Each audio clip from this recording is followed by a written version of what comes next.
जय श्री कृष्ण दोस्तों, life style with God में आपका स्वागत है। दोस्तों, यहाँ पर हम श्रीमद् भगवत गीता के दूसरे अध्याय का अध्ययन कर रहे हैं, जिसका नाम सांख्य योग है।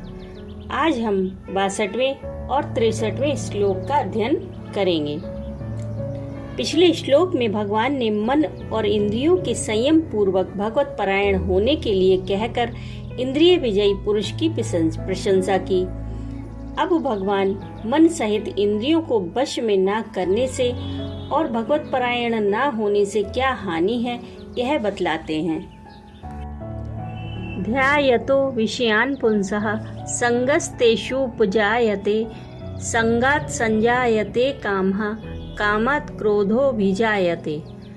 दूसरे अध्याय के 62वें श्लोक में भगवान श्री कृष्ण अर्जुन से कहते हैं कि विषयों का चिंतन करने वाले पुरुष की उन विषयों में आसक्ति हो जाती है और आसक्ति से उन विषयों की कामना उत्पन्न होती है और कामना में विघ्न पड़ने से क्रोध उत्पन्न होता है। भगवान ने कहा कि विषयों का चिंतन करने वाले मनुष्य की उनमें आसक्ति उत्पन्न हो जाती है। इस कथन से भगवान ने यह भाव दिखलाया है कि जिस मनुष्य की भोगों में सुख और रमणीय बुद्धि है, जिसका मन वश में नहीं है और जो परमात्मा का चिंतन नहीं करता, ऐसे मनुष्य का परमात्मा में प्रेम और उनका आश्रय न रहने के कारण उसके मन द्वारा इंद्रियों के विषयों का चिंतन होता रहता है।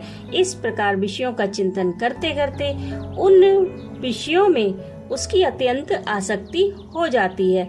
तब फिर उसके हाथ की बात नहीं रहती, उसका मन विचलित हो जाता है। अब प्रश्न यह है कि विषयों के चिंतन से क्या सभी पुरुषों के मन में आसक्ति उत्पन्न हो जाती है? जिन पुरुषों का परमात्मा की प्राप्ति हो गई है, जिन लोगों के लिए, उनके लिए तो विषय चिंतन से आसक्ति होने का कोई प्रश्न ही नहीं रहता।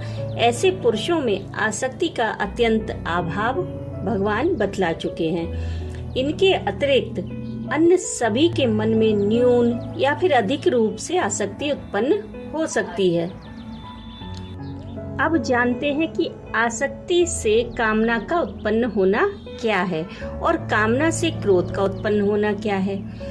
विषयों का चिंतन करते करते जब मनुष्य की उनमें अत्यधिक आसक्ति हो जाती है, उस समय उसके मन में नाना प्रकार के भोग प्राप्त करने की प्रबल इच्छा जागृत हो उठती है। यही आसक्ति से कामना का उत्पन्न होना है तथा उस कामना में किसी प्रकार का विघ्न उपस्थित होने पर जो उस विघ्न के कारणों में द्वेष बुद्धि होकर क्रोध उत्पन्न कर देता है। यही कामना से क्रोध का उत्पन्न होना है। क्रोधाद् भवति सम्मोह, सम्मोहात् स्मृति विभ्रम, स्मृति भ्रंशाद् बुद्धिनाशो, बुद्धिनाशात् प्रणश्यति। दूसरे अध्याय के 63वें श्लोक में भगवान श्री कृष्ण अर्जुन से कहते हैं कि क्रोध से अत्यंत मूढ़ भाव उत्पन्न हो जाता है। मूढ़ भाव से स्मृति में भ्रम हो जाता है। स्मृति में भ्रम हो जाने से बुद्धि अर्थात ज्ञान शक्ति का नाश हो जाता है और बुद्धि का नाश हो जाने से यह पुरुष अपनी स्थिति से गिर जाता है।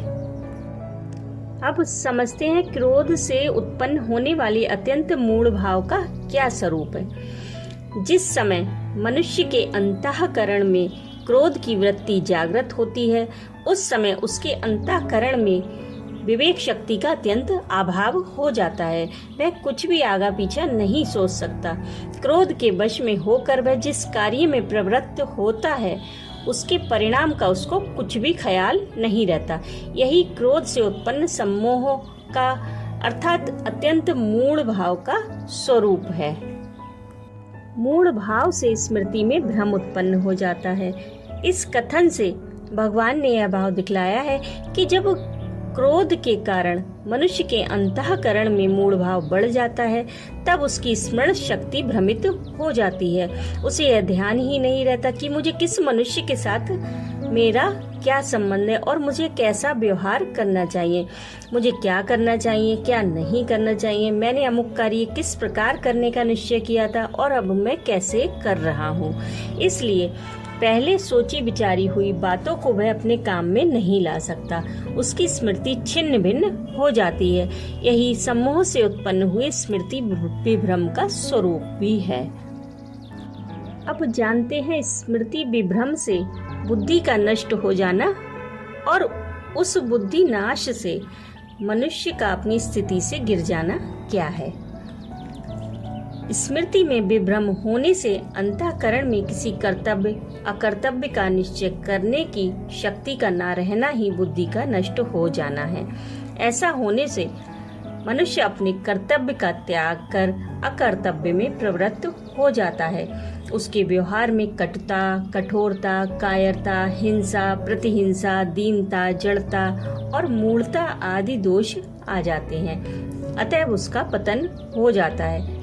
वह शीघ्र ही अपनी पहले की स्थिति से नीचे गिर जाता है और मरने के बाद नाना प्रकार की नीच योनियों में या नरक में पड़ता है। यही बुद्धि नाश से उसका अपनी स्थिति से गिर जाना है। राधे राधे।